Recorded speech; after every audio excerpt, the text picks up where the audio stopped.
Oh, Doc, ito nga kasi yung tanong ko. Kasi itong si Philmar at si Andy, 7 years yung kanilang relationship. Ano ba to? May kinalaman ba to doon sa tinatawag nating 7-year itch? Ano ba yung 7-year itch?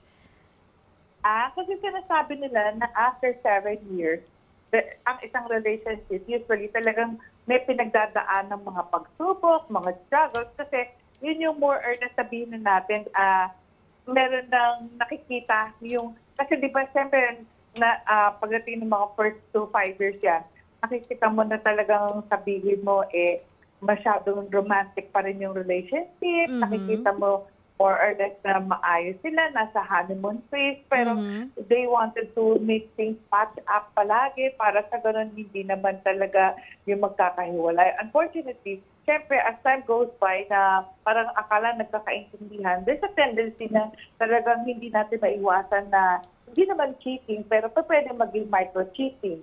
So what's micro-cheating? Micro-cheating is one way na para sabihin na natin na hindi pa naman talaga may betrayal, but there's a tendency na mag-flirt around, parang nagsusubok. Kasi siyempre, lalo na pag mga kalalakihan niya, very adventurous din talaga when you talk of yung mga ganitong klaseng situation. Pero it doesn't follow na kailangan, itutuloy mo yun. Kasi lalo na kung may pamilya ka, imposible naman na dapat, itutuloy mo na talagang mag-infidel ka dun sa asawa mo. Diba? Ngayon ko lang narinig yung term na yan, micro-cheating. Ba, pwede pala yun posible pala yun sa isang relasyon na matagal na. Micro-cheating. Kabilang din ba doon, Doc, yung for example, lalaki man o babae in a relationship na they feel na parang, naku, baka wala na akong asim. O naku, baka hindi na ako pogi sa paningin ng iba. Try ko nga makipag-flirt. Ganon. Kasama ba yun?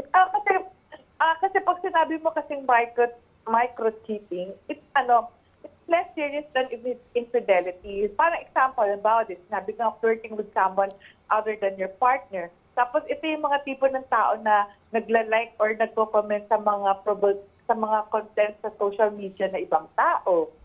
Tapos they keep in touch with an ex in a flirtatious way.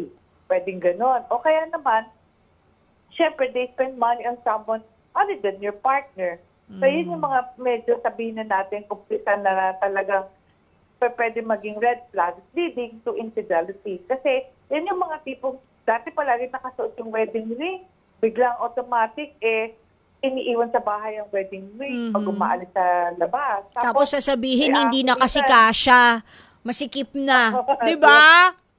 Diba? Oo, yung mga ganyan. So yan, totoo.